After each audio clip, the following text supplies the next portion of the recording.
All right, we're rolling. Y'all ready? Good evening. Good evening, everybody. Look, you notice all of us got out. You took your glasses off because you seen the video what's going on. Okay. All of us over here four-headed.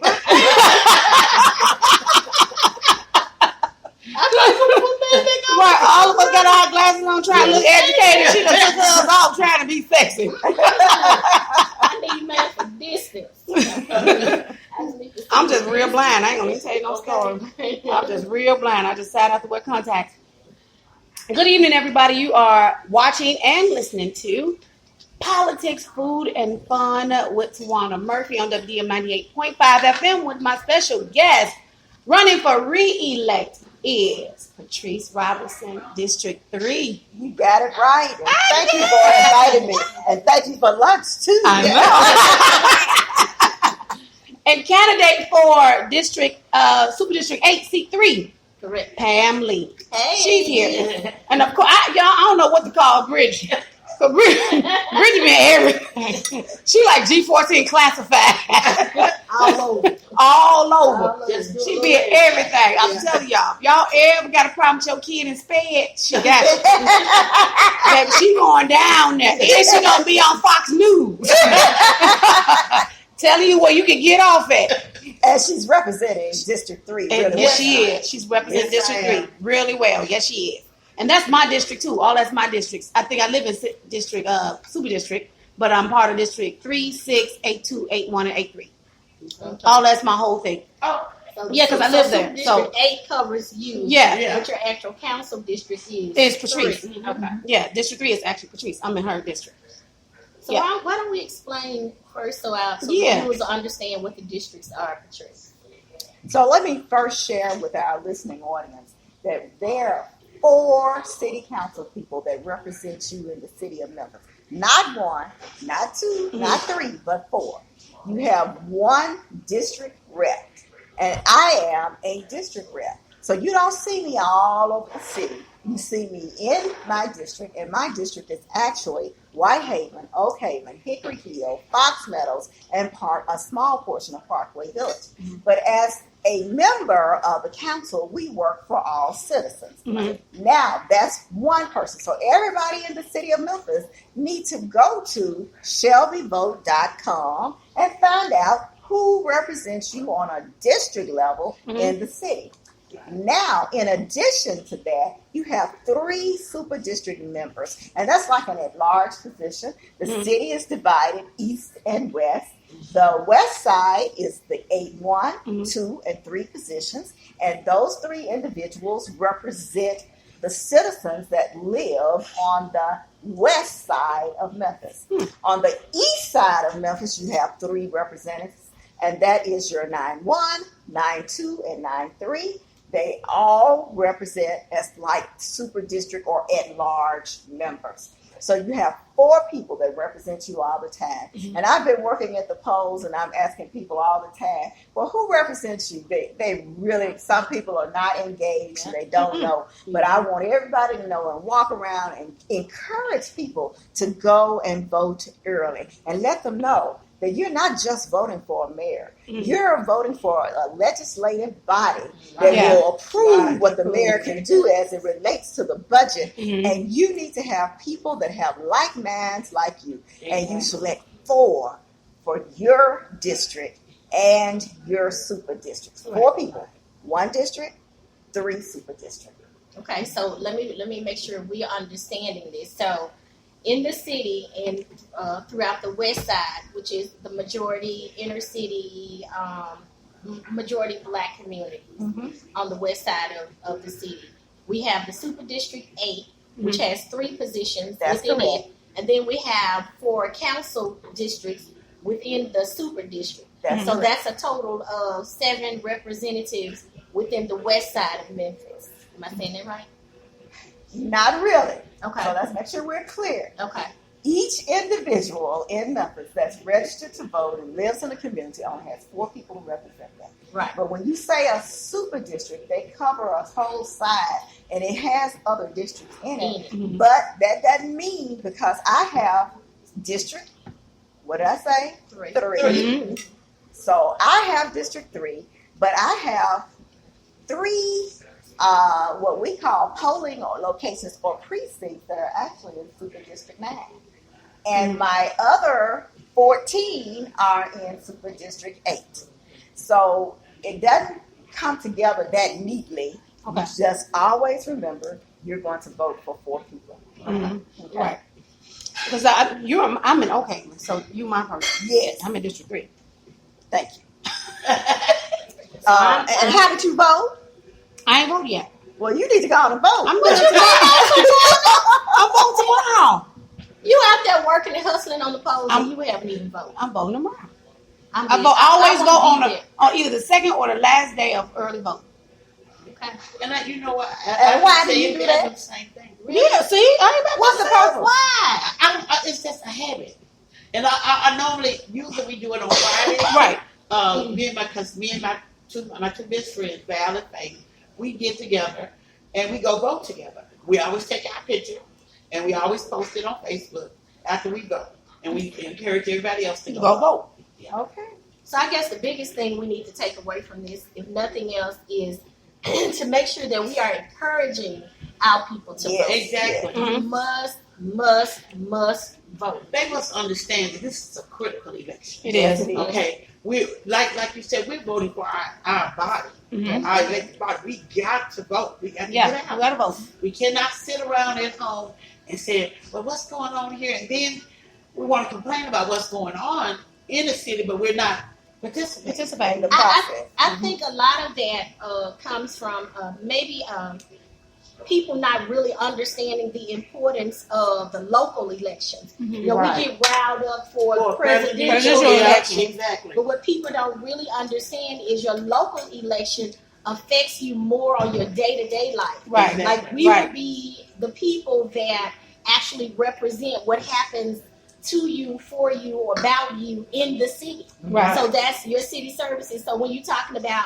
you know, potholes and streets not being paved in Right. your communities, Mhm. these are the people that make those decisions Right. to create those budgets for them. Right. 'Cause I don't bother Patrice, and I knew I when I moved to the district, I moved into Oak Haven 2 years ago because I was in South Haven, and I moved to Oak Haven. I don't bother her, but because I know how to go call and get in their face. And so I got in their face about some of the streets that was messed up in Oak Haven, and then that Shelby Drive stretch. Yes. I called and did videos. I said, somebody gonna come fix this. So they came and fixed it. So I didn't have to bother Patrice with that. Because if you're a real citizen of Memphis, you're going to call a 311 and do what you have to do to get them to come fix it. Exactly. Certain stuff you don't have to bother them for. And they bother them for little stuff. And it's like, there ain't nothing to go bother them for. You can do it yourself. So we don't look at it as being a bother. We're here as public service. Exactly. But Yeah. let me share something with you. Some of these streets don't belong to the city of Memphis. Mhm. Like Exactly. Shelby Drive. They It's do? a- No, yes, it's a state. that's a state. The state. Because See, Shelby you learn Drive is something every day. actually considered a highway. It really is. It's considered a highway. I found that out a couple of years ago. Didn't know that. Yeah. It belongs to the state. The city has nothing to do with it. So they have to coordinate with us. But it is a state highway. Mm-hmm. People believe that Elvis Presley Boulevard belongs to the city of Memphis. It And don't. that we have total control. We don't. Guess what Elvis Presley really is? What? Highway 51. Yeah. Surely. Uh-huh. We just renamed it. And then when you cross Brooks Road, doesn't it become what? Y'all don't remember? Uh-uh. What is it? Bellevue. Yeah, once you Surely. go. Yeah, because that's You going know south. You know what? We ain't paying that no attention. We don't pay no I'm attention. from South Memphis, so yeah, I'm familiar. I don't pay no attention. I've been in South Memphis for 8 years. I still ain't It paying no attention. does when it gets to, I think it's Parkway. It's Parkway, not Brooks. It's Parkway. Right. It, it changes over into Bellevue. But those are the names that we have placed it as honorary names for streets in our community. But it's really Highway 51. 51, yeah. So it belongs to the who? The State. state of State. Tennessee. Tennessee. So we complain about things and we don't do our research and find out, is that a state street or is that a city street? Exactly. And then that determines who you turn it in to. Right. I just want to fix. So I just complain. I I didn't want, but I'm not gonna bother. I got a She small got car. meetings she got to do. I'm just saying she got meetings she got to do. Right. She got to look over all these contracts and stuff that's coming in. And then she got to deal with us calling her to us. Ain't nobody put these damn streets down here. Let me tell you what I did to her. My little car, not a small car, my little car hit this ridiculous pothole on rain. It was so easy. They owe me an accident. Yeah, okay. No. But what I did, I emailed Patrice and Eddie Jones, and the next day it was fixed. Wow. Yeah. Just like that. Yeah, they didn't give me any back talk when I called about stuff. They didn't give me any back talk. They was like, okay, 2 days later they sent somebody out there to fix it. So they didn't give me any back talk about it. They also told me, anything going wrong with your car, this is where you file. Well, I need to file then because I need to replace 4 tires and an axle. I want them to know that. Anyway. I think it's important for us to make sure that citizens understand the process, and make it as simplified as possible. Because a lot of times I think our people don't know what to do or where to go. Right. So when we say, the first thing that we do know is, if we know, we'll know the council person. Well, I'm going to call the city hall, I'm going to call my council person, and I'm going to let them know. So I don't think, for me personally, I wouldn't, once I attain the seat as super district council person in 8-3, I never want my constituents to feel like them reaching out to me on any level is a bother. Right. Although Right. it will be a lot, but that's a part of Yeah, because that's a lot. responsibility Maybe it's because though, Pam, I look at it that way because I know But I that's what I was take gonna say, responsibility into my own hands versus you some people that don't know how to do that. yeah. So that's probably the difference between me You and other Bridget, people. because me and Bridget, we can give that. I don't say we ain't got about treat Yeah, that one. see, you understand it, but a lot of people don't. Like what you said, a lot of people just really haven't done the homework or just really don't understand. So the first thing they know, I saw her on the news, and I know she the council person, so I'm gonna call. You know what I mean? Right. And so what you do, you just kind of delegate that. When they call, then you send it out to whoever or wherever maybe it should go. So, ladies, this is what I need all of us to do, is make sure that our citizens are empowered with the same information that you have. Right. So whatever you have, please share it. We need more neighborhood watch groups. We need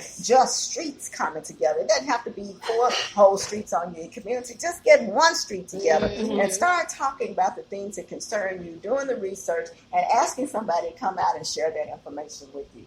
I think that is so important. And if you know the information, share the information. Right. I think we do. We know that knowledge is power. But as a community, we've got to start sharing that knowledge so that we all can work together and have a more prosperous community. Now, Pam, if or when elected, what are some of the things that you would do differently? What's some stuff you would change? For me, I'm a small business owner. That's really big for me. I'm also from the inner cities, and I deal with a lot of young people. And so I look at what's going on now. A lot of what I would, or some of what I would look to change is making sure that our small businesses are certified, have the information and knowledge of what's already out there available to assist us to make sure that we have financial sustainability, access to training, and a lot of this is already there. But as I'm out talking to people in small businesses, I realize a lot of us, especially those that I consider boots on the ground, that are maybe really deep in the inner cities, really don't know. They don't have the access to the knowledge. And whether it be just them, not understanding how to reach out or look for that information, but we've got to be, one of the things I want to do is make sure that information is readily available within the communities. But also my young people, understanding that that's our future. I'm halfway there. I'm 50 plus. You understand? So what are we doing to empower our young people, those that are coming behind us? What are we doing to help them to understand the job market, entrepreneurship, the absolute importance of voting, because it's like the love and the understanding of voting is dying out without read. It's almost like we're that last generation of, we're going to vote no matter what. Right. We don't hardly have that anymore. Right. So me coming on the scene is really wanting to push them to understand the importance of voting and how they always say, young people always talk about securing the bag. Well, you can secure the bag by voting. By voting. You secure the bag, you get your money. You get money to your community. You get money to your businesses you get the money that you need by voting. Money don't just come. It's a work to that. And so, one of the things I want to do is make sure that they are really getting to understand the power of voting. I think that when I said, I don't remember what I said. I say a whole lot of stuff. I remember half of the stuff I said. But that was just something that we were talking about the other day. How people would perish for lack of knowledge. Right. And because a lot of us don't want to push it. And then I have some of the young kids like, I don't need to vote. They ain't going to put the same people in office. Don't matter. You can change that. Mm-hmm. If you go vote, you can change that. But they don't understand that. I think, too, Towanna, though, a lot of it is, we've allowed people to push the narrative for us for so long. We, especially our young people, are so used to being spoon-fed. Mm-hmm. and not actually engaging themselves. Mm-hmm. And so a part of what I do, and you'll see when you see me moving around, is I have a lot of millennials that are around me and that work with me. One of the things that we want to do is start to make people understand the importance of not just allowing somebody to create that narrative for you, but I have a saying that I heard a while back is, I don't want to let people sit at the table and make decisions for me without me. Mm-hmm. And in order for them and us to be able to do that, we've got to encourage our young people to get involved, to get engaged. So you've got to figure out a way to flip this thing. Traditionally, the way we've done it has been okay for us because that's the way we grew up and what we knew. But what are we going to do now to flip it so that we can make it as exciting, as informative, for our young people and those that are coming up behind. And that's the same question for Patrice when re-elected. So when re-elected, I have some things that I have been working on. And my number one issue in the community is peace. Mm-hmm. We're having so much violence, gun violence, burglaries, robberies, theft of cars. Mm-hmm. And a lot of these negative situations are coming out of people in poverty, living in blight, not being able to have jobs, they don't have the skills that they need, or even the proper attitude. But let me just take it back to the Memphis City Council and the mayor of the city cannot allocate enough money to police protection to do all the things that need to be done in our community. Mm-hmm. I listened to police officers make a presentation one day about their PAL program that's with young people in the community. And they allow our young people to take just a plain old white mask. And they allow them to identify colors that represent emotions that they have. Mm-hmm. And they paint those to say, this is what's going on in my life, to express how they feel. Mm-hmm. So I looked at all the colors that they gave and all the words that they called them, and there was one thing that was missing in all of that, was the word peace. Mm-hmm.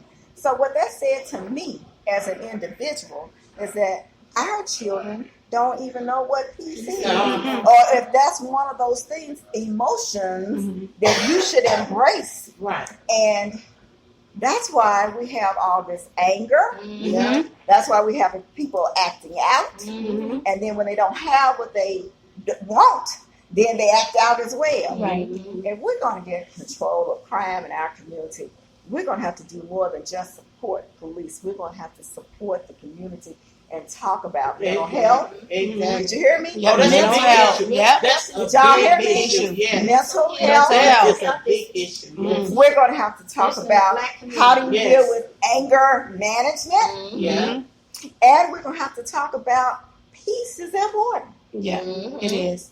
Dr. Martin Luther King gave his life for us to be able to sit at this table and talk and even be on your show. Mm-hmm. I hate to cut y'all off. Y'all do y'all Santa place. Oh, yes. Y'all made the points cut. Of course. And he talked about living in peace, marching in peace, existing in peace, and we don't even have those conversations. So that's one of the things that I want to continue working in. I've already talked to the school district, even the superintendent, about the Kinglian method. That's what it's called.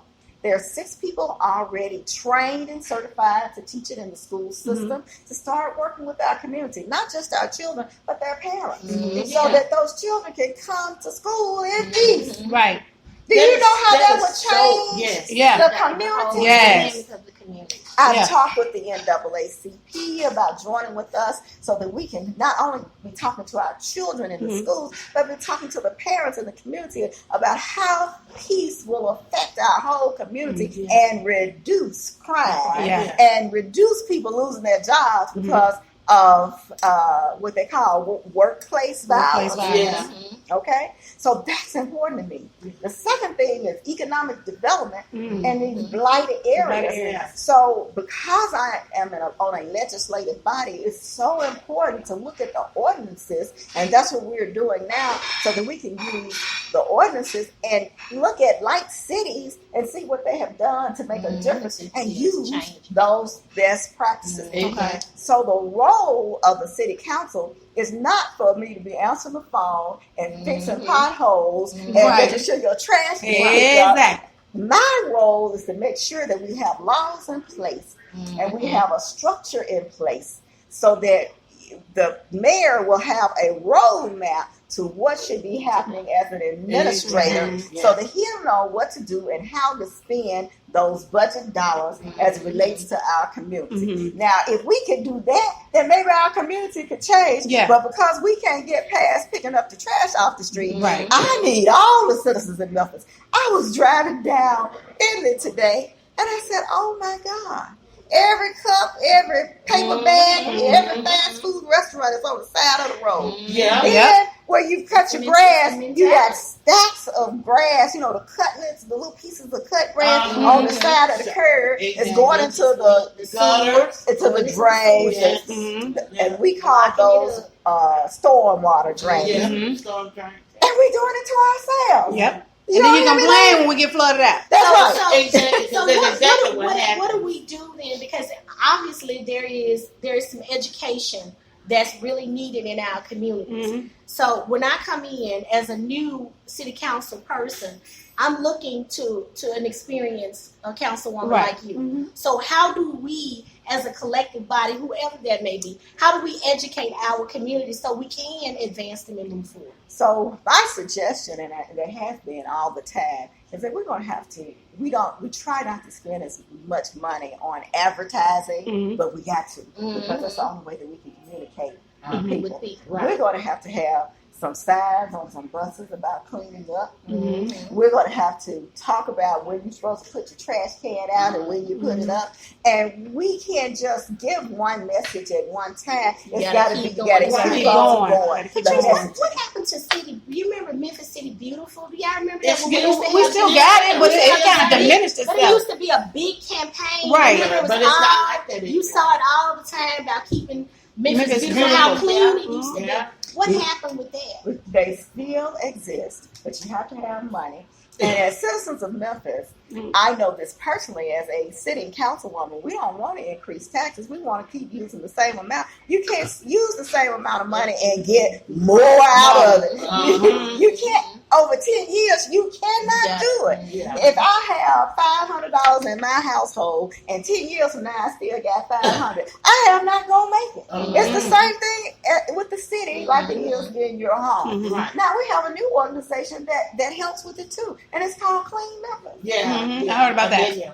Both of them will help you organize. They will even bring people to your community to volunteer to help you clean up. They bring the tools, the bags, the gloves, the pickup, everything that you need and tell you how to do it and pick up those bags at the end. So we have those things in place, but we need to invest some more money in advertising and getting that message out to tell the story at my town hall meetings. That's another good place to share the story. I have informational meetings and I have town hall meetings. Informational meetings is where I'm bringing information to the community every day. But 25, 30 people show up and then they say, you haven't done anything.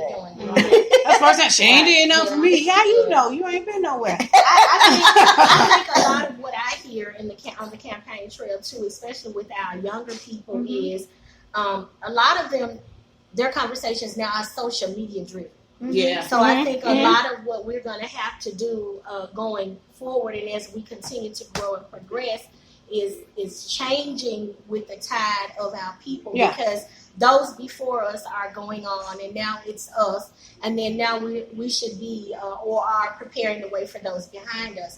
So finding out how to articulate whatever it is that needs to be done on a level or in a space where those people are able to get that information and take that information and bring it into their communities is another way that I want to make sure, because when you talk about economic development, I always say this, I'm from the streets. I was a welfare to work mother. I was a welfare to work program mother. So I worked my way out of that, and coming from a blighted community, coming from drug infestation, coming from being a single mother, and understanding that there were other opportunities that I chose to take advantage of, but there were other people around me that either, didn't know or did not have the desire to know. Right. So what we've got to do is figure out a way to be inclusive of everybody. Now, we know all people are not going to take advantage of whatever's out there. Value tells you the poor will be with us always. So we know it's going to be some slackers.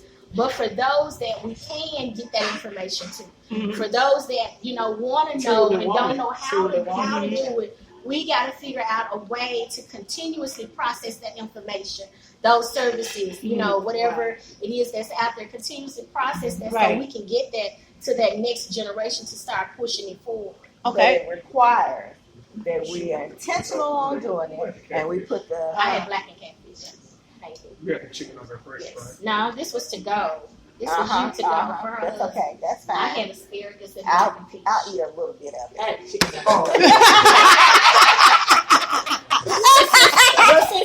This is here.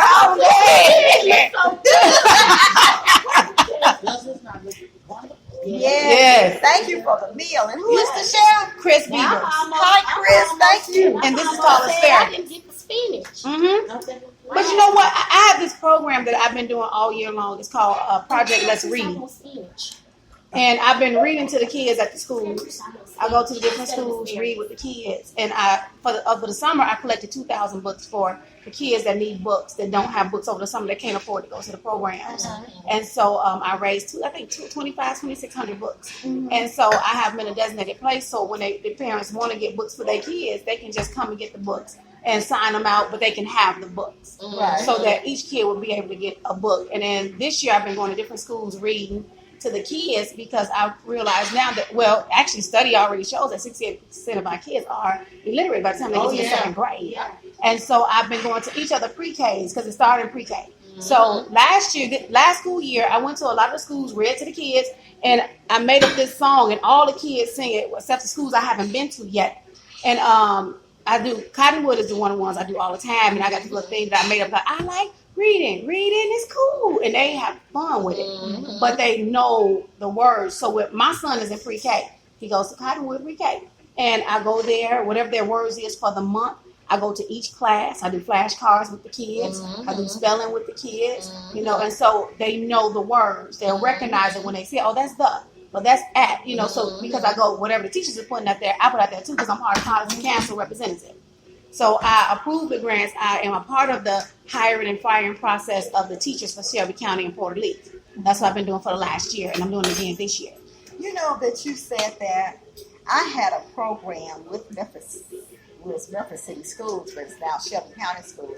And I don't think they're doing it anymore, but I encourage teachers in Sunday school teachers in churches to get training on how to teach reading in their Sunday school class using their Sunday school lessons to support reading in our schools. So that's where a lot of children go to school every day. The teachers who came to the sessions really enjoyed it. I don't know why they dropped the program, but it's an excellent program because now their word wall in the church has meaning to them. Right. The pastor can talk about whatever scripture he wants to talk about, and now those children know the meaning of the words, how they're spelled, and how they're pronounced, And it really worked well in the community. And now that you mentioned that you're reading to children, I think I'm going to go back and talk to the school district and say, at least once a year, you need to bring those Sunday school teachers in so that they can mimic or do the same things that the teachers are doing in the regular classroom in their Sunday school classroom to support their learning and especially ensuring that they learn to read. So you all do know, as African American people, where we learn to read. We're in those little schoolhouses. Yeah, in the little schoolhouses. And before they had a schoolhouse, they learned to read by reading the Bible. Reading the Bible. So it's a great educational tool. In addition, once a year, they have a reading day that's sponsored by, like Dr. Seuss. That's I love Dr. Seuss. I love Dr. Seuss too. So I have my own Dr. Seuss hat. We do it every year. Yep, and I read 3 Eggs and Ham this year. Oh, that's my favorite. That's my favorite book. Yes, 3 Eggs and Ham. And I have a big book with all the stories in it, and I keep it on my shelf. So anybody asks me to read, I tell them I'm not bringing any other book. I'm bringing my own book, and we're going to read Dr. Seuss. Yeah, but I can bring you there because I said, who came to me? Director Rollins came and read to the kids. Antonio Parkinson came and he read to the kids. Pastor Stevens came. Yep, read to the kids. And then I think what's her name? Deborah Thomas came and she read to the kids. And I think she skipped the page. They said, you had to go back a page. You missed one. I was like, what? You missed one. She said, they smart. So, you missed the page. Go back. So even with Dr. Rollins, and he was putting up books. Which book y'all want? They was like, we want to do this book. He was like, y'all know the title already? I said, oh, you didn't have the game over here. That's right. Because I have a group, because I work with them all the time. And I work with the parents. I'm always there with the parents. Oh, that looks good. I work with, thank you. Thank you. I work Is with. this my water? Yes, ma'am. So On this side. good. Thank you. Oh my goodness. Chris Beavers, can you say something like we normally? You got to come on this side of Pam, though, so they can see you. Oh, okay. Tell us what we eat. How y'all doing? I think I have the chicken under a brick Oh and my with the God. Italian spinach and grilled is so asparagus and roasted potatoes. Yeah. And she has the blackened catfish with the roasted potatoes and Italian spinach. And she has the exact same thing, except for she has asparagus. And Towanna has the chicken and waffles. Oh, that looks good. Mm-hmm. Yeah, look at the Lord. When I say the spinach is so good. It is. Oh, Oh thank my you. God. Thank you. That's good. Good job. Yes, thank you. Thank you. Thank you. So that's what needs to happen in our city, and that's why we have so much going on with our kids. Because then we went back and did another study, I think in the middle of the year, and our 2nd graders and 6th graders can't read or write either. So that's why they're acting out. That's why they don't want to go to class. That's why they're skipping. And when they get to high school, they're dumb. And then some people, they say, "Towanna, don't say dumb." I said, "I'm from the hood." That's what we say in the hood. No, but we from the hood. So I just want to share something personal. When I was in the 3rd grade, my parents took me out of parochial school. I was going to St. Augustine. And they saw that I was not progressing like I should. You know, my mother worked in Memphis City schools. And she said, well, I'm going to take you out. And they put me in a elementary school. It was Norris Elementary. And I remember my teacher coming to our house and knocking on the door. So, do you all remember if the teacher came to your house? What did you think? You finna get a whoop. You in trouble. You finna get a whoop. There used to be Right. You finna get a whoop. Oh my God! What did I thought they were going to kill me. When I saw my teacher, I was sick. But she actually came and told my parents that Patrice is acting out in class. And I went back and looked at my mother saved my report cards from every year, and she gave them to me a couple of years ago. When I was in parochial school, I got 2 U's and 1 6 weeks. What the teacher explained to my mother is that I was talking and cutting up so nobody would recognize the fact that I could not read. And she took the time out of her own schedule. She didn't charge my parents anything. And she came 2 days a week until I was able to read. Do you all know, and it brings tears to my eyes, that I would not be where I am today if I hadn't, and her name is Lois Gilder, and I always give her honor because she took the time to help me And that's what teachers and more people in the community need to do to help one another. And that's what I do. I do that on a daily basis. And in her seasoned years, do you know she's still out there trying to teach children to read? And that's awesome. It's just awesome. Right. It's awesome. I wish we could, come up with more ways to encourage and support our communities and especially our children, because I own a pre-K system or daycare center, and I see a lot of this. Yeah. You know, early on, we know in my field of work that brain development for children is from birth to 5 years old. Yes, So by the time they're 5, if they don't have it, they're going to be struggling going forward. Right. So I think what we really have got to do is as a community, because I deal with different cultures, being that I'm in Midtown, and I can see the difference from one culture of children to another.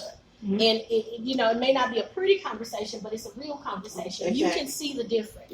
You can tell who actually fosters their children's learning, teaching, working with them, versus those that are just going through the system and through the method. And so what I try to do is I'm grateful because I look at what I do as ministry. And I try to work with especially my younger mothers that really don't know. A lot of these young women really honestly don't know.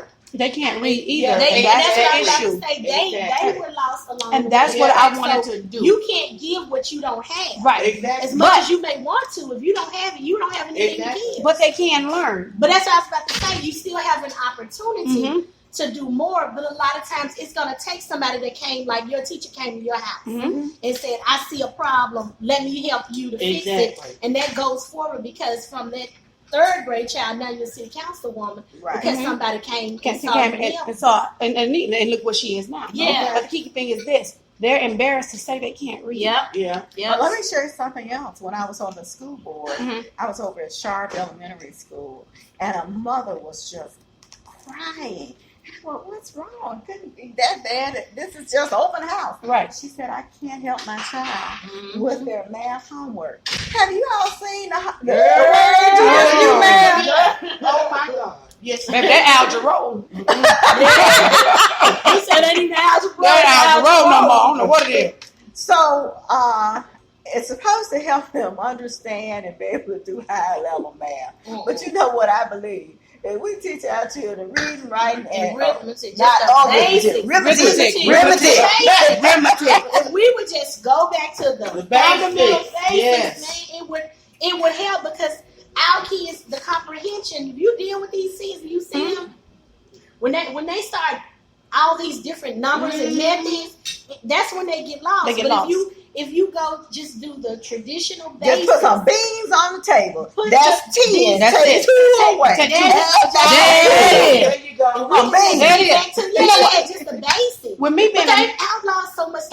Right, you're good. You're right though. So many methods of what we used to do. But guess what? Now We can still, but you can still use those methods. They wonder why the test scores are down. Are down. These children are not grasping this eureka math. They're not. And guess what it is? It's difficult. It's just somebody who was an educator Uh-huh. who came up with a new program, Right. and they sold that new program just like any new management program. Right. Basically, it's the same thing. Same thing. Exactly. But I can count my money. Okay. Right.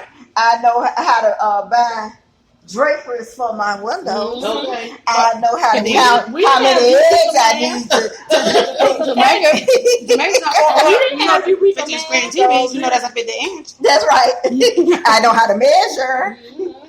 I think like what you said, Towanna, a lot of times they get embarrassed. They're embarrassed. You know, you're already kind of behind because a lot of them are already just fighting to catch up. Then you build this more complicated educational process. Right. And they shut down. Then Then you start seeing kids are what we would say disruptive. Right. You know, then we label them bad. And that's why we got When disruptive. it's really, when it's really not that they're disruptive, they really don't understand. But you know what? There's two different So they types. just But though, you know what, act it Pam? There's 2 different kinds of disruptive though. Right. Because my son is 5, and Lord have mercy, I got a 25-year-old, 21. The 5-year-old. Oh, you were Oh. crazier than me. Yeah, I got a 31, a 23, and a 16, and I thought I was crazy. right. Ooh, baby, that was old. But he was I'll pray for disruptive. you, ladies. Pray for you. I'm almost out of the wilderness. Right, you almost out. I'm still I'm almost going. out of the But wilderness. he was acting out in school last year because that was his first year of pre-K. Okay. And he was acting out, and the teachers kept calling me every day. I said, what is wrong with this boy? So I went in there and the testing. So after they tested him, she said he's bored. I said, what do you mean? She said, you work with him. I said, every day. Mm-hmm. She said, he's ahead of these kids. Mm-hmm. So when they're saying So capital letters, he knows capital He letters. already He knows. mastered that. He's mastered it. all that. He's 5, and he knows his pluses, take away. He don't even have to look at the number. What's 8 plus 8, 16, Mom? Everybody knows that. I said, no, everybody don't know that. Okay. You're 5. Everybody don't know that. That's because you were working with him at Mhm. home. See, So and that I- makes a big difference. Just like we were discussing yesterday. Mhm. Me and Patrice were sitting in the office with my granddaughter Jade, and we were talking about how they took the cursive writing out of the school. Yeah. So when the children, when you're grown, or when you're trying to sign a contract, you want to buy a house, you want to buy a car, and they tell you to print your name and then Sign. sign your signature. Uh-huh. What you gonna do? Print your name again? Mm-hmm. These children do not know how to write. Right, and see, that's what I'm working with my son with now. They do not have to. I do the tracers. Don't teach it anymore. I'm doing the tell me, tracers. My who is grandchildren the first do. teacher in My that home? grandchildren. You are. You are. So You who are. do we have to work with so that the parents will be ready to teach the children in these homes? We got to We reach got out to the got parents. to the parents. It starts at home first. My grandchildren, Tanaya, she is in high school in Whitehaven, which James in high school too. Mhm. Shelby is at John P. Freeman, Mhm. and all of them write in cursive Mm-hmm. because I taught them. Mm-hmm. They took it out of school. My daughters learned, because before they, took it out. Right. But my grandchildren, it was out. Mm-hmm. So I set them down. I showed them what to That's do. what I'm doing now. They know how to write in cursive. Mm-hmm. I have cousins now that have graduated from 12th grade, do not know how to write their names in cursive. I've never seen them like before in my life. I said, what is going on here? Right. But see, they don't know. And even with me, a lot of people say, oh, I see her as a radio, or she clowning somebody, she doing this. I do a whole lot of stuff. Education is my big pet peeve. And kids with learning. That's my pet peeve right there. Because my daughter's autistic. My daughter's special needs. My 21-year-old. She's special needs. She has brain deterioration. And her brain is deteriorating. They said she's going to die in her sleep. They gave her to 16, but she's 21 now. But I still work with her some nights she don't wake up, and I have to do CPR. So a lot of people don't understand what I go through on a daily basis. So when she wake up, it's a good day for me. Okay. And so I still work with her. My son is 5, and she's like on a 5 because the more her brain deteriorates, the lower she goes. And so my son does the flashcards with her. Come on, Muff. Let's do the flashcards. If they ain't tearing up the house. Well, Muff, do something, So with me working for myself and doing radio, I'm allowed to be with my kids. I'm with my kids all the time. Right. And if I am, I take them to my mom where I know they safe. But that's one of the things I work with. I'm a big educator. Education is like my thing. Yeah. I think we too got to also realize that education, basically what we're saying is education is not just in the school. Mm-hmm. Yeah. Because I learned, although I graduated high school, being a businesswoman and entrepreneur, I taught myself. Mm-hmm. I did for 8 years. I went to the library. I was at seminars, learning all I can about the field of work that I was choosing. So I didn't get a college degree, but I'm still an entrepreneur and I'm fairly successful. Mm-hmm. So I think, that lends to the conversation that education is not just at school. Mm-hmm. Education is in the home. Education is in the streets. Education is all around you every day, especially when you're talking about young kids. Every part of your life, everything they do is education. Mm-hmm. Yeah. Because we're taught in my field of work again, a child's play is their learning. So you make it fun where they don't realize they're learning. Exactly. You don't have to just sit there with a book and say, okay, we're going to read this story, but you can create an environment of learning. Learning When you're driving down the street, I tell my parents, if we're working on the color red this week, have them to point out everything they see red while you're walking down the street. Where do you see red? Right. When they go to the grocery Right. store. That's what we What's use. over here? Go get me We something use that. red. Me and my son use that. Everything is a learning tool that's for us. learning. We use that. That's I'll say, teaching. Ethan, go to the refrigerator and get me the milk. And you go, which one, the chocolate or the white? Yeah. Well, give me 5. Right. And he thinks I'm wrong with you because Right. Yeah, you make it fun. They go back to what Patrice said, though. It's all according to the upbringing in which you came from. Mhm. Because if they had parents that was illiterate, guess what? They're illiterate too. Yeah. And so you have to make that change. I came from a family of 7. All 4 of my brothers are gangbangers. I lost my oldest sister to a heart attack. She was using drugs.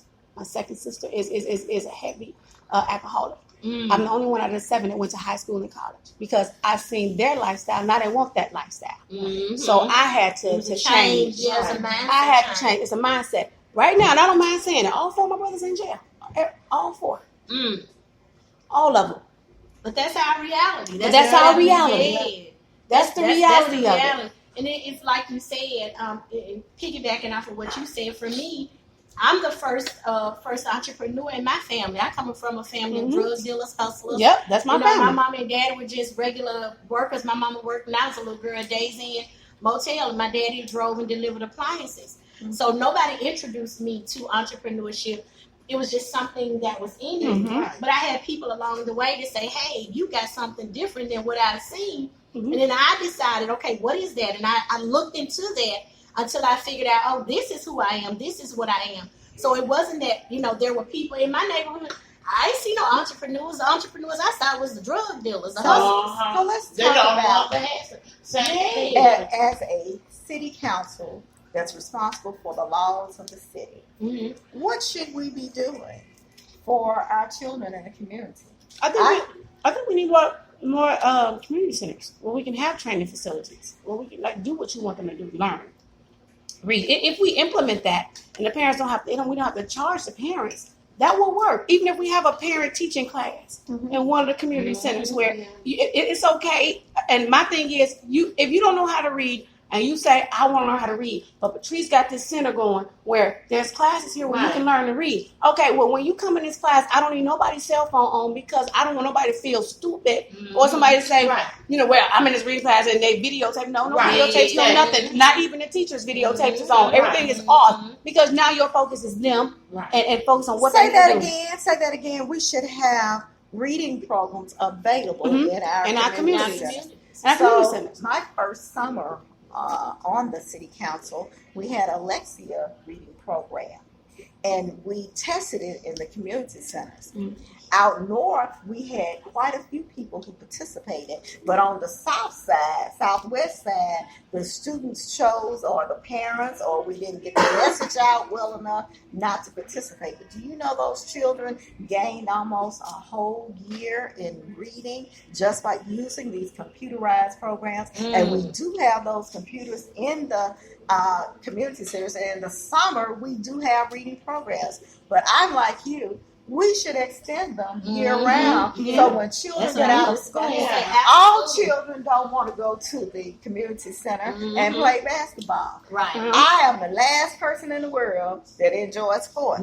But I love computers. I love books. And I like reading. But now, for a child, you're trying to get the light bulb to go on, but a computer game or something reading on computers it's fun. It's more engaging. And also the music that we let our kids listen to. Absolutely.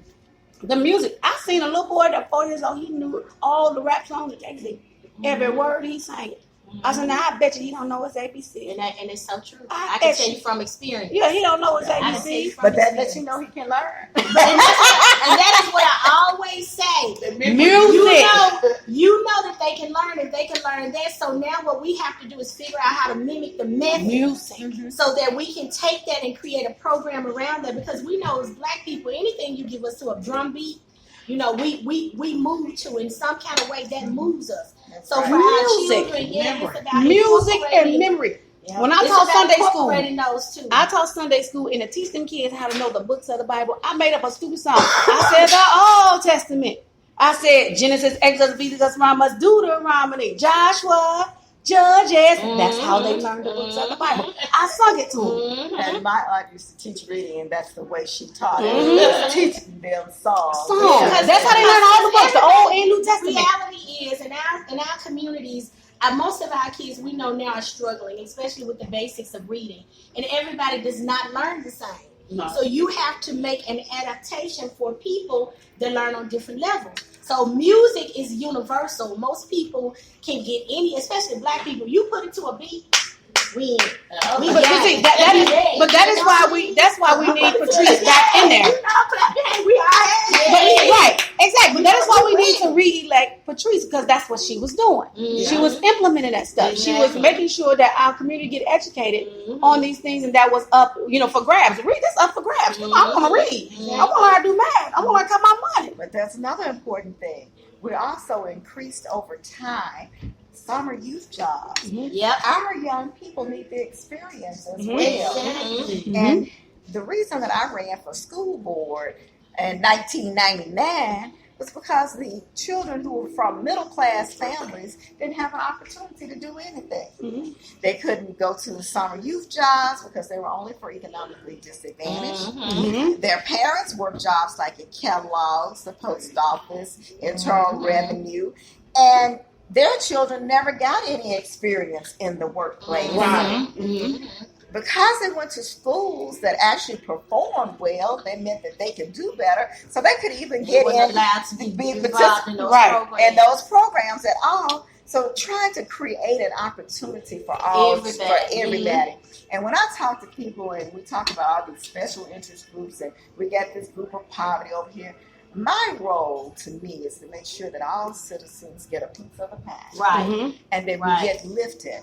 But equity doesn't mean it's equal. Sometimes I have to provide a platform more over here and a little less over here. But everyone should have an opportunity. And I believe that whenever we get to that place in government, where we start talking about all of the people and providing equity in our communities and ensuring that we're doing all we can to support everyone, not just for special groups, but for everyone, we'll be getting where we need to be. I say, Patrice, and I say kudos to you because I know that you have been, in the last 4 years, one of those that has had a voice for our community and making sure that we are able to have access to a lot of the programs that are there. But going forward, I think I'd like to see a governmental body that is willing to truly work together. And I mean, those people that are familiar with the communities that are needing the most services. Those people that are familiar with the class of people and understanding what each class needs, because like you said, it's not going to be an equitable spread. It's not going to be an equal spread, but an equitable spread so that everybody will get something. Right. I think it's going to take new leadership in some places. I think it's going to take new eyes and ears. It's going to take people that are progressive, that are willing to make the necessary changes and have some conversations that don't feel good. Right. It's some conversations we got to have in our communities that just are not going to be pretty, not going to feel good. Right. There's going to have to be some conversations about responsibility and accountability. That's for our children that are disorderly. That's for our parents that are not responsible.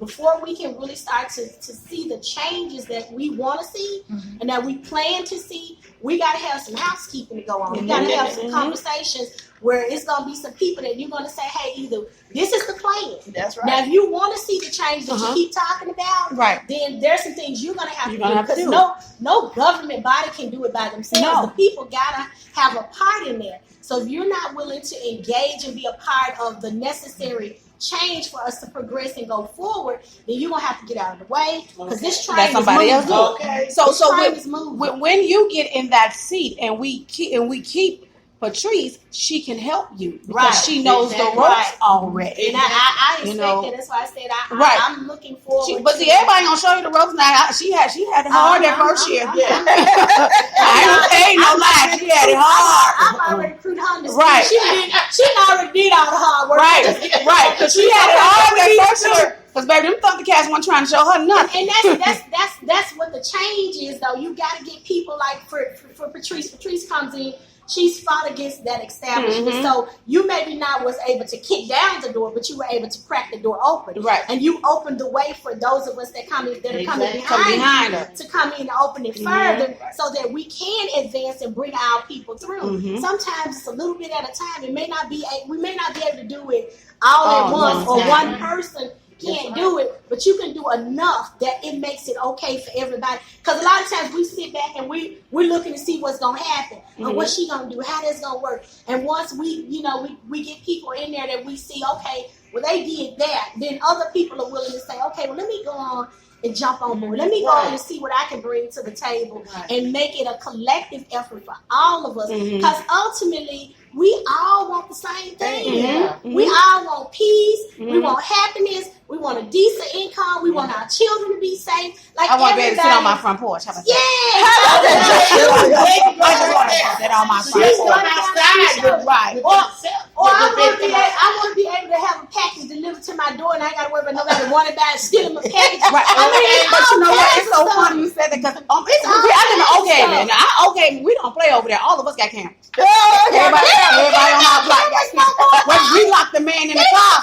Baby, we locked the man in the car that was breaking into people's cars last week. We locked him in the car before he came and took him to jail. We set that alarm so quick because all of us was up. All of us was up on the block because he had broken the man car in the corner. He broke into my niece's car.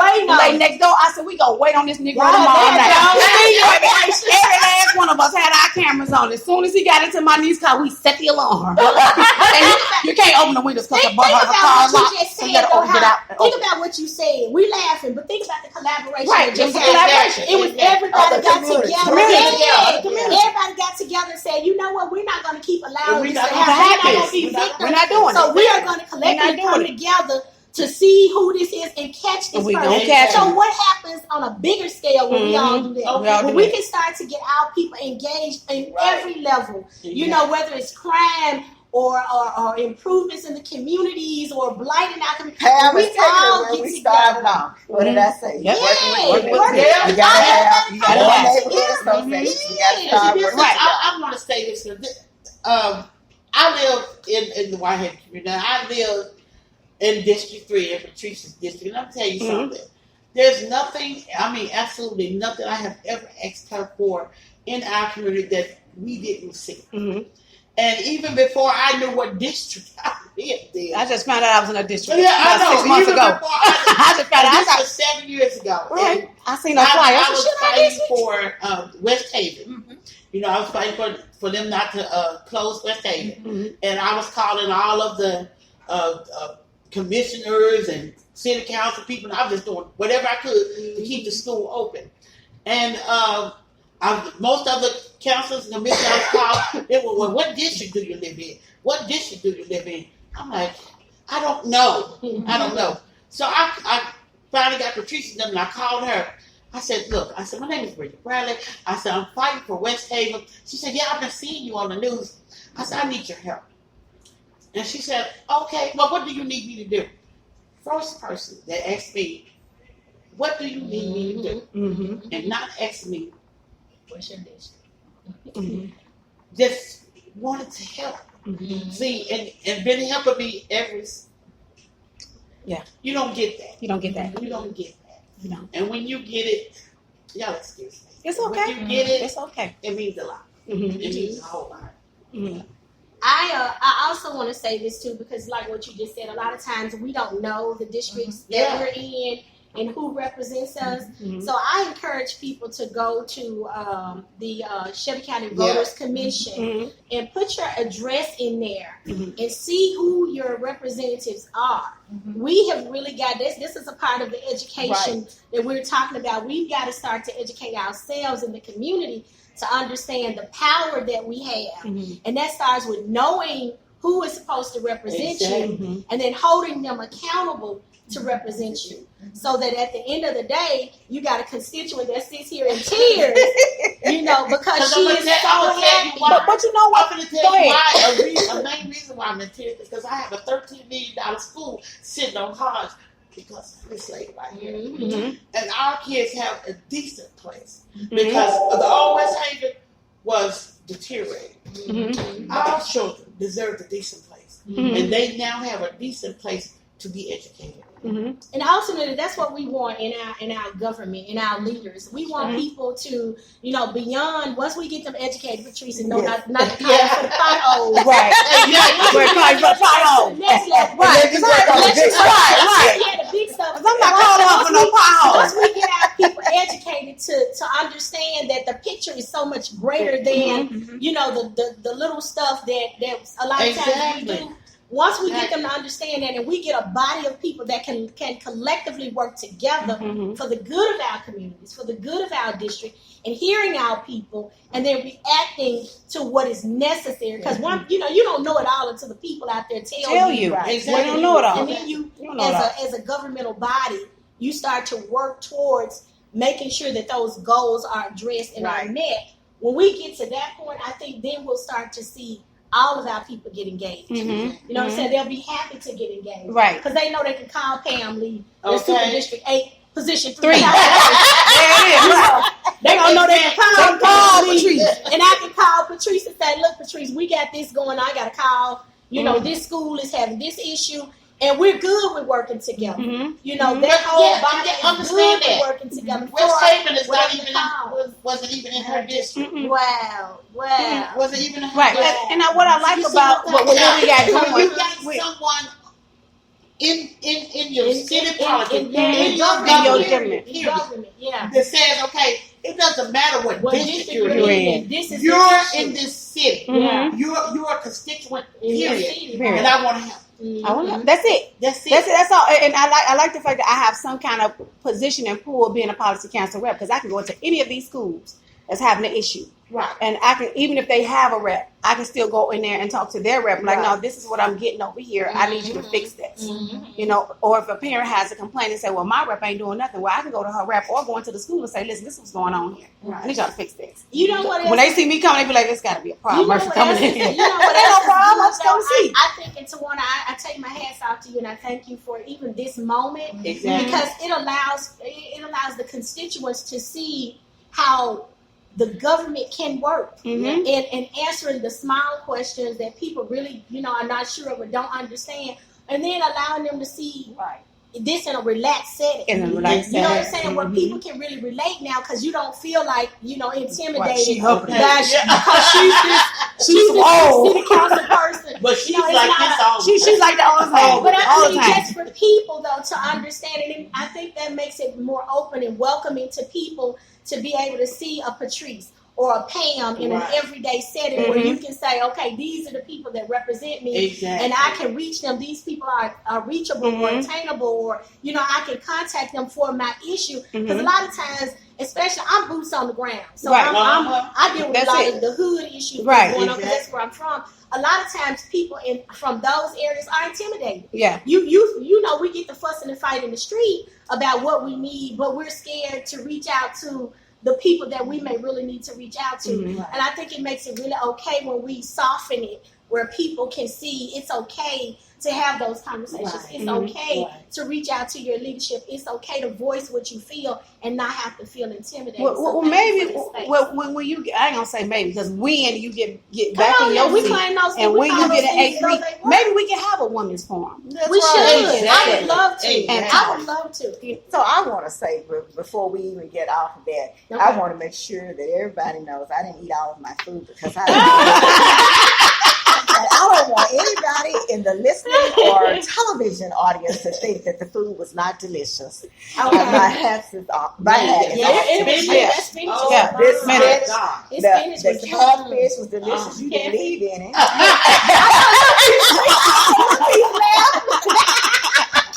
The asparagus was delicious. This does an amazing job. This does an amazing job. Now we can finish our conversation, but I didn't want anybody to think that I did not. I did. Oh yeah, because she ate before she got here. Actually, she wasn't supposed to eat it at all. No, but it was for her husband. That was supposed to be. It was for her husband. Don't tell everything. It was for her husband. Well, I'm not gonna. But since you brought it, come on, put it there. But yeah, I really appreciate this though, and like you said, I think it's going to be important. I'm gonna tell you something. What I really feel though, I really think that for us in our communities, I think a lot of the parental feel is gone because our family structure is not the same, and traditionally, if you're 40 plus, you know what the Black family structure really used to be. And so I think it's really now important that as a community, we start looking at our leaders and seeing what that looks like, more than just the politician, more than just the business person. But, when we look at family structure, what does that give us? We need some mothering in our communities. So who better to put, if you're going to put leadership there, give a look of some mothers, some traditional mothers. Give the look of some strong fathers. Because our kids in the community already don't have a whole lot to look up to. And they don't have any fathers. If they're not in the community, they don't have role models. Right. They don't have role models. I think this position is more than just political. It really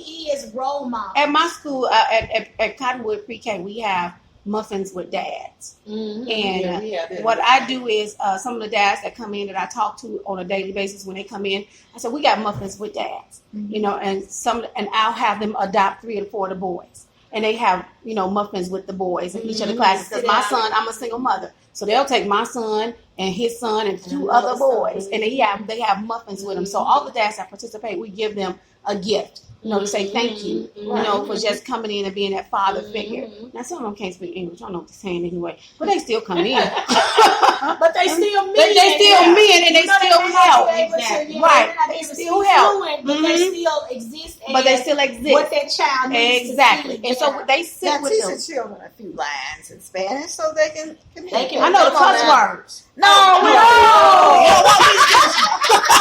You don't want me to do it. We're talking about role models. Oh, I know the cuss words. I don't know nothing else. I learned that in the hood. But I mean, that's what some of the stuff I do to try to at least, my school, the kids that the school that I am over, we have a family feel. If you was to walk in my school, oh, good morning, Miss Patrice. Hey, and the kids be like, hi, ma'am. And the young boys hold the door open for you. My son stood there for about 20 minutes holding the door because all the women kept coming. I said, you going to class, you're going to make me late, but all the women keep coming, mama. And he got to hug all the girls before he leaves. But I try to make it a fun environment so our parents feel comfortable coming, dropping our kids off. We talk, we speak. Nobody's walking past each other not speaking. Oh, good morning, girl. Hey, Towanna. Hey, y'all. I speak to all my parents. Okay, talk to your son about hugging now. You saw the little case down in Florida where a little boy ended up in jail for hugging. Because he was hugging his class. That's right. The kids one on the cheek. We really got to be careful. Yeah. I think it's so stupid. It's kids. So what I do in my center is I always, when my parents come in, what I do when in my center is I always tell them this is extended family. It's an extended family. It's more than just preschool. It's more than just dropping your kids off. But this is the feel of, this is the aunt, this is the grandmother, this is you give the feel of the family being there when you're gone. And you want to create that because so many kids don't have that family feel or structure within their household. Right. So I think it's important that we create those environments or positive environments whenever and wherever we can for our children, just because we understand the lack in our communities for their family feeling. But see, that's the purpose of this election, is to make sure we have the right people in place to make things happen for our kids. We don't get the right people in place, they don't care.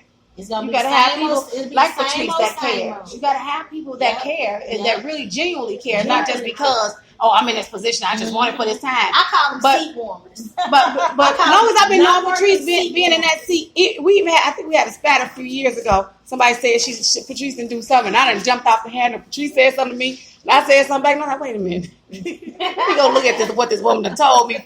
Patrice done said something back. Let me go see what I said, like, you lying. You lying to me.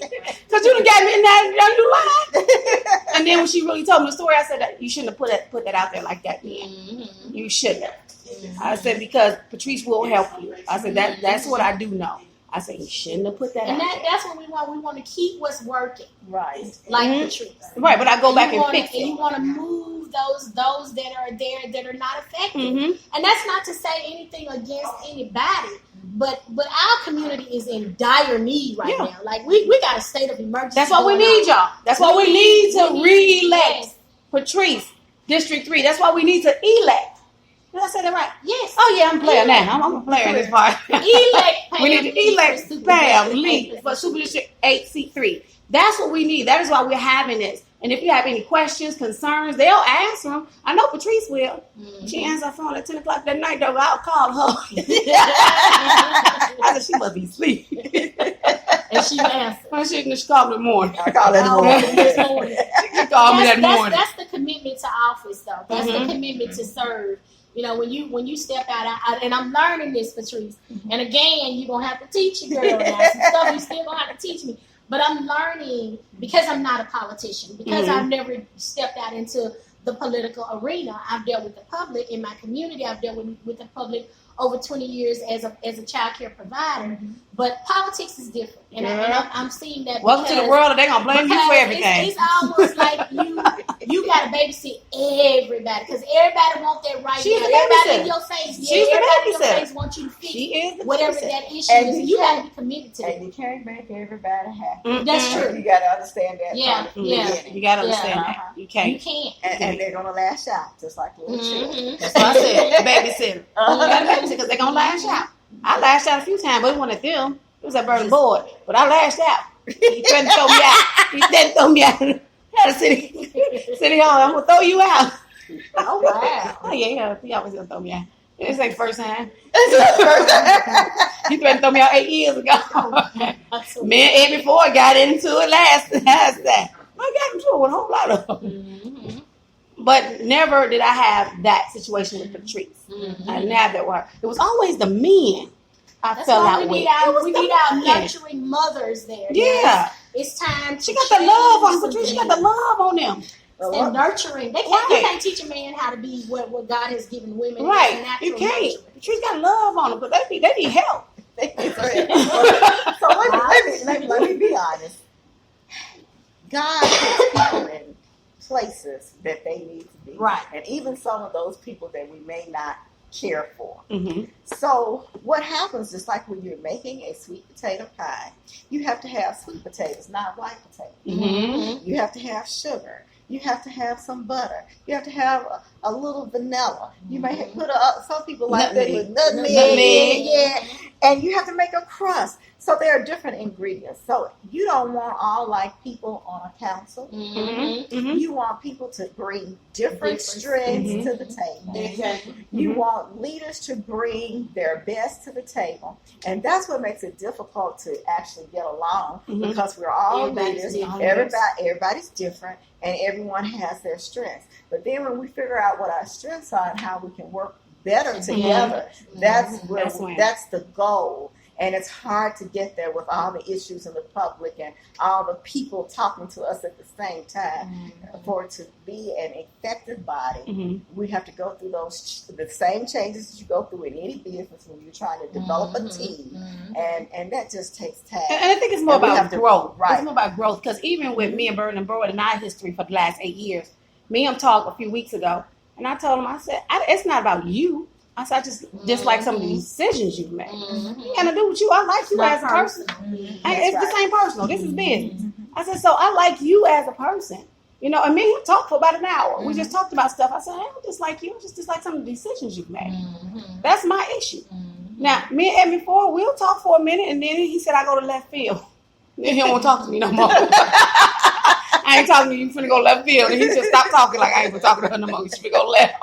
But we got to learn to get past that because what's best for us is for us to come to some meeting of the minds and be able right. And that's where I am now. That's where I'm at now. So I can talk to Boyd. I can talk to Ford. You know, because we talk. They know where I'm at. They know where I am. I know where they are. And once you get past that, you're good. But see, most people want to keep throwing at them and throwing and jabbing and jabbing and jabbing and jabbing. I don't want to do this. I don't want to do that. Even now when they, and I don't mind saying it, even now when they tag me in some stuff that's talking about Boyd or anybody else, I just don't even respond. It's like, I'm not going to respond to that. I'm not going to respond because we still got to realize that there's something else behind that. You know, there's something that's happening behind that we're not seeing. We're just seeing what's happening on the forefront, but we're not really like realizing what's going on in the back of it. Right. So we have to look. I had to learn that we got to look at the both sides, the ins and the outs of everything before we just make judgment and pass judgment on somebody. Now I don't like it, but I'll call Berlin Board and ask him what's the reason why you do that, and he'll tell me, and I go, oh, okay. And I'm done with it. But we got to get ready to go. Yeah, we've been talking too. This is good. Yes, I enjoy it. Yeah. So when we going to do this again? I know when y'all want to do it again. We'll come back after we election. After the election. Yes. After the election, when I can say councilwoman, There you go. Pam, councilwoman, New council. Patrice. You know, the new council is here. This is Oh, yeah, fun. this is. And I think it's let's make this not just be the one time. Yeah, yeah, because I'm gonna continue to do it because I like it. Once And a I love month, it here. Mhm. Get together and have lunch Yeah. and have these discussions. Yeah, and y'all didn't know y'all was being filmed or nothing. We just talking. We That's just get that thing. right. But that's the feel I wanted. You know, Yeah. that's what I wanted to get out of it. It's to relax. You know, I think about the cameras and I think about who gonna comment. I don't care about none of that. Who gonna come out care? Because then I'll cuss them out anyway. I don't care. I might get in one of my moods. Oh, they already, Patrice will tell you. Bridget will tell you. I will get in my mood. Yeah. And it will be OV. So, but I'm learning to do better with that. I've been learning to do a lot better with that because that's what at the end of the day, it don't get you nowhere. You're not Yeah. And then when I'm doing better. Well, I don't just X out what happened 2 weeks ago. I will leave you alone. Well, this time. just X out what happened 2 weeks ago.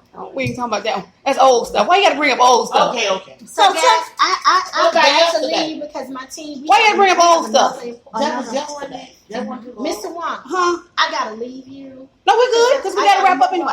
Yeah, I gotta move on to the next appointment. But thank you so much. Thank you for having me. coming. Thanks, Miss Patrice. You're quite It's been welcome. great, and Yeah. I'm looking forward to so many more. Yes. Bridget, thank you, honey. Love, and kisses. Yes. Let's Thank make you. this city great. y'all. Yes, let's make Let's Memphis make it great. It's gonna take a real strong It body. is. So how are you Yeah. gonna close out your show? Well, I want you to go ahead and do your plea to the people, and then I'll close that after you're done. So Because it's- Pam did her spiel. Oh no, you didn't do your spiel. You just said I gotta go. Do your spiel. You gotta do your spiel. I forgot about the camera, so let me do my spiel. We all forgot. I'm asking you guys, one, to please go out and vote. They're saying our numbers are really low Yeah. in the community for voting, and we've got to learn the importance of voting. You know, young people, we say secure the bag. Well, we secure the bag by voting because your vote matters and it's dollars. But I also ask when you go out and vote, please vote for me. We need a new voice. We need a real voice for real people, for real change. And that's me. I am Pam Lee, running for City Council, Super District 8, Position 3. And I thank you in advance for your vote. Thanks, guys. Bye. Hi, I'm Patrice Jordan Robinson, running for re-election for the Memphis City Council District 3C. I need your support. I need your vote. But know that your vote is your voice. And I am the experienced voice and the clear choice for District 3. God bless. Have a great day. Once again, thank you for watching and listening to Politics, Food, and Fun with Towanna Murphy on WDM 98.5 FM. You can go back and listen to this show on iHeart, Spotify, YouTube, Twitter, and Facebook. So once we're done, you can go back and you can share the audio. You can go to iHeart and Spotify and just tag and share it. And you can listen to the whole conversation right there. I'm Towanna Murphy, and I'll see you guys tomorrow. Bye! Bye. Thank you. Oh, thank you, Bridget! You're welcome. Who running for school board? No. Wait. 2024. Okay. I just put on them. Them. Okay. I would never run for political office. My mouth is too bad. Okay. Whatever. Well, that's probably why you'll win. I'm gonna be a You know what? That's probably why we would win.